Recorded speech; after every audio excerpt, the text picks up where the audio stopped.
এই গরমে মন প্রাণ কলিজা ঠান্ডা করা দুধ ড্রাগনের পুডিং।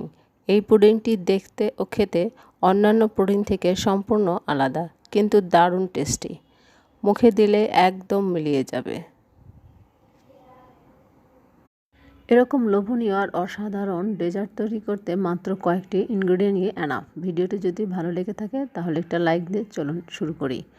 দুধ ড্রাগনের পুডিং তৈরি করতে আমাদের প্রথমে যে ইনগ্রেডিয়েন্ট লাগবে তা হচ্ছে ড্রাগন। আমি একটি ড্রাগন ফলকে টুকরো করে কেটে নিয়েছি আর একটি ব্লেন্ডারে ব্লেন্ড করে নিয়েছি। আমি একদম মিহি পেস্ট করে নিই, কিছুটা দানাদার রেখেছি। এখন চলে যাচ্ছি মূল রান্নায়। চুলায় একটা হাঁড়ি বসিয়েছি আর তাতে দিয়ে দিচ্ছি আগে থেকে পেস্ট করে রাখা ড্রাগনের পিউরি, সমপরিমাণ পানি, 1/3 কাপ চিনি, 1 চা চামচ আগার আগার পাউডার। এখন একটি প্যাচুলারের সাহায্যে ভালোভাবে মিশিয়ে নিয়ে চুলাটা ধরিয়ে দিচ্ছি। যখন এরকম বলক উঠে আসবে ঠিক ওই পর্যায়ে চুলা থেকে নামিয়ে আমি যে মোল্ডে পুডিংটা বসাবো সেই মোল্ডে ঢেলে দিচ্ছি।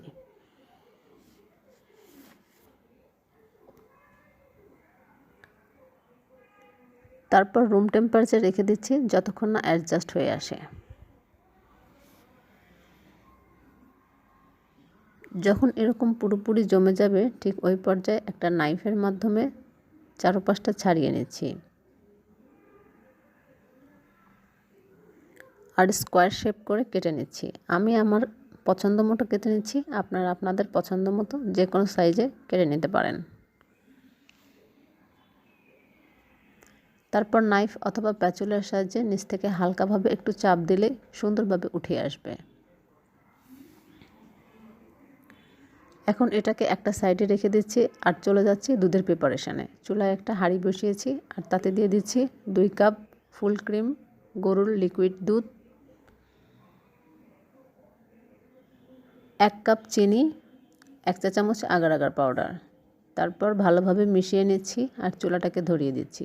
যখন এভাবে বলক উঠে আসবে ঠিক চুলা থেকে নামিয়ে যে মোল্ডে পুডিংটা সেট করব সেখানে আগে থেকে ড্রাগনের পুডিং, তারপর দুধের মিশ্রণ আস্তে আস্তে ঢেলে দিচ্ছি আর উপর থেকে কিছুটা ড্রাগনের কিউব দিয়ে দিচ্ছি।